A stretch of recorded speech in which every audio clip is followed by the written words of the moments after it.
Saudara kasih, Shalom dan selamat bertemu kembali dalam acara renungan pagi yang kita sampaikan pada saat kita mengalami apa yang namanya pandemik.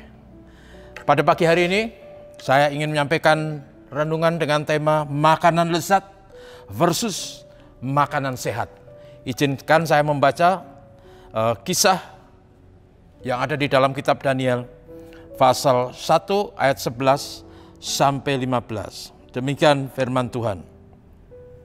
Kemudian berkatalah Daniel kepada penjenang yang telah diangkat oleh pemimpin pegawai istana untuk mengawasi Daniel, Hananya, Misael, dan Azaria. Adakanlah percobaan dengan hamba-hambamu ini selama 10 hari, dan biarlah kami diberikan sayur untuk dimakan dan air untuk diminum. Sudah itu, bandingkanlah perawakan kami dengan perawakan orang-orang muda yang makan dari santapan raja. Kemudian perlakukanlah hamba-hambamu ini sesuai dengan pendapatmu. Didengarkannyalah permintaan mereka itu, lalu diadakan pencobaan dengan mereka selama 10 hari. Setelah lewat 10 hari, ternyata perawakan mereka lebih baik dari mereka yang lain.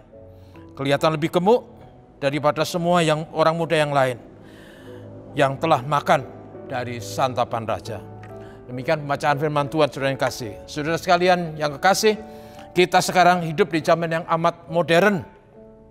Teknologi berkembang pesat, banyak hal canggih kita nikmati dalam hidup sekarang ini. Mulai dari alat-alat rumah tangga sampai pada cara kita berbelanja, dari alat komunikasi yang kita pakai sampai alat transportasi. Juga berbicara tentang makanan yang kita ingin makan, yang disajikan mulai dari menu tradisional sampai menu internasional. Sehingga pilihan kita tentang makanan selalu beradu antara makanan yang sehat atau yang nikmat. Saudara sekalian, makanan yang lezat memang nikmat di lidah. Biasanya harganya juga mahal. Sayangnya kadang-kadang makanan seperti itu malah berbahaya bagi kesehatan kita. Sebaliknya makanan yang sehat biasanya tidak menarik dipandang mata, tidak merangsang selera makan, tetapi murah harganya dan biasanya besar manfaatnya. Saudaraku, kisah yang tadi saya baca di atas adalah tentang Daniel dengan teman-temannya, yaitu orang-orang Israel yang ditawan atau dibuang ke negeri Babilonia. Orang-orang ini adalah keturunan para bangsawan. Kemudian di Babil mereka ditraining dengan cara yang khusus supaya besok mereka bisa menjadi orang-orang yang berguna bagi pemerintahan negeri Babil. Karena itu mereka diberi asrama khusus, diberi makan minum yang spesial, makanan lezat khas kelas para raja yang nikmat. Yang menarik dari kisah yang tadi kita baca, Daniel dan teman-temannya bergumul atas semua menu yang disajikan itu, yang hanya memanjakan lidah, dan dalam sudut pandang orang Yahudi atau orang Israel, makanan itu bisa jadi najis atau unclean. Karenanya Daniel minta kepada penjenang, orang yang diberi kepercayaan oleh raja, supaya kepada mereka diberikan makan sayur-sayuran dan air saja. Tidak daging-daging lezat, tidak anggur yang berkualitas. Untuk itu Daniel dan teman-temannya minta dibuat percobaan selama 10 hari. Dan ternyata setelah 10 hari dilewati, Daniel dan teman-temannya tampak keadaan tubuhnya lebih baik, lebih segar, lebih gemuk. Dan bahkan waktu diuji secara akademik, mereka jauh lebih cerdas daripada yang lain. Itu ada di Daniel pasal 1 ayat 20. Saudara-saudara, di saat seperti ini, kita selalu bilang inilah saat-saat prihatin yang kita hadapi di masa pandemik corona yang menyerang dunia kita. Banyak bisnis, usaha yang payah, pengangguran bertambah, hidup makin susah, apalagi bagi mereka yang sudah terbiasa dengan gaya hidup mewah dan nikmat, akan merasa sangat merana. Karena itu mungkin baik pada pagi hari ini kita belajar dari Daniel dan teman-temannya. Hidup dengan cerdas, artinya jangan mengejar kenikmatan semata, tetapi mengejar gaya hidup yang sehat, yang murah, supaya dana kita tercukupkan.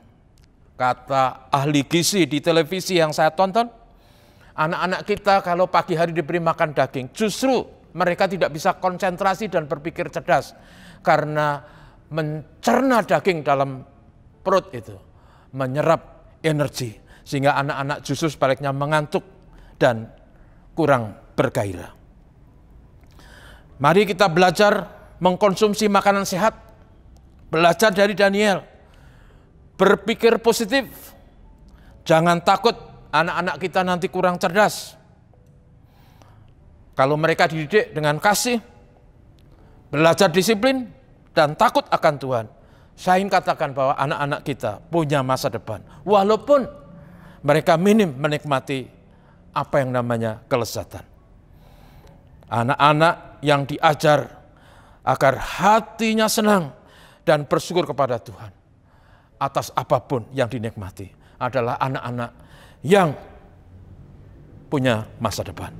Amsal 17 ayat 1 berkata, lebih baik sekerat roti kering yang disertai dengan ketentraman daripada banyak makan daging disertai perbantahan. Hidup cerdas berarti tahu mana makanan sehat, mana makanan lezat. Mari kita berdoa. Bapa Surgawi, terima kasih, dalam kasih Kristus kami sungguh diberkati. Karena hari ini kami masih diberi kehidupan, kesehatan, kesempatan. Terima kasih kepadamu bahwa hari ini kami boleh belajar dari Daniel dan teman-temannya bagaimana menyikapi situasi yang dihadapi. Tidak mengumbar keinginan daging, tetapi hidup dengan pola pikir yang cerdas. Dengan keyakinan bahwa hidup ini karunia Tuhan yang harus diwarnai, dihidupi dengan gaya yang cerdas, kehati-hatian, dan takut akan Tuhan. Kami percaya anak-anak kami diberkati, kalau mereka takut akan Tuhan dan hidup dengan disiplin. Adalah doa kami pagi ini, Bapa Surgawi, kiranya Engkau memberkati negeri tercinta kami, supaya virus corona bisa diatasi. Berbagai upaya keras yang dilakukan pemerintah, kiranya membuahkan hasil, sehingga tidak lama lagi situasi negeri kami pulih kembali, segalanya menjadi baik. Ini doa kami, terpujilah nama Tuhan, dalam nama Yesus. Amin.